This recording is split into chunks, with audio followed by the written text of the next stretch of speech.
জানুয়ারির ভিতরে জাতীয় নির্বাচনের ব্যবস্থা করুন।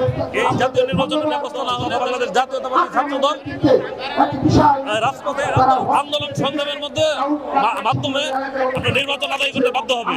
তারুণ্যরাই দেশের ভবিষ্যৎ।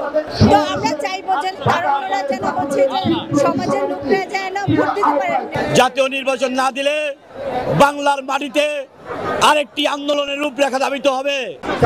আজকের এই তারুণ্যের সমাবেশে যুবদল, স্বেচ্ছাসেবক দল, ছাত্র দলের সমন্বয়ে আজকে আমরা তারুণ্য সমাবেশে বার্তা দিতে চাই, তারুণ্যরাই দেশের ভবিষ্যৎ।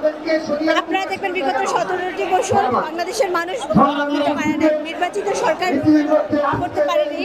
তো আমরা চাইবো যে তারুণ্যরা যেন হচ্ছে যে সমাজের লোকরা যেন ভোট দিতে পারে, নির্বাচিত করে সরকার করতে পারে। তারুণ্যের রাজনৈতিক সমাবেশে আজকের এই সমাবেশ সফল করার মাধ্যমে আমরা এই অন্তর্বর্তীকালীন সরকারকে জানান দিতে চাই, আমরা তরুণরা ভোট দিতে চাই। আমরা দীর্ঘ আন্দোলন সংগ্রাম করেছি, পতিত স্বৈরাচার খুনি হাসিনার বিরুদ্ধে রাজপথে আন্দোলন সংগ্রাম করেছি। এই স্বৈরাচার খুনি হাসিনাকে পতন করতে সফল হয়েছি। তো সেক্ষেত্রে আমরা তরুণরা ভোট দিতে চাই। এই কর্মসূচির মাধ্যমে বার্তা দিতে চাই, আগামী ডিসেম্বরের মধ্যে জাতীয় নির্বাচন দিতে হবে। জাতীয় নির্বাচন না দিলে বাংলার মাটিতে আরেকটি আন্দোলনের রূপরেখা ধাবিত হবে। এই রূপরেখায় বাংলাদেশ জাতীয়তাবাদী বিএনপি সর্বদাই রাজপথে ছিল, রাজপথে আছে এবং রাজপথে থাকবে ইনশাআল্লাহ।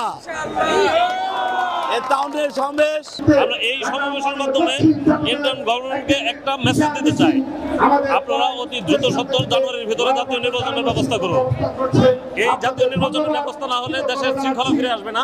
তাই অবিলম্বে এই নির্বাচনের ব্যবস্থা করুন, এবং এই নির্বাচনের ব্যবস্থা যদি আরো বিলম্বিত করা হয় তাহলে বাংলাদেশ জাতীয়তাবাদী দল তথা বাংলাদেশ জাতীয়তাবাদী ছাত্র দল রাজপথে আন্দোলন সংগ্রামের মাধ্যমে নির্বাচন আদায় করতে বাধ্য হবে।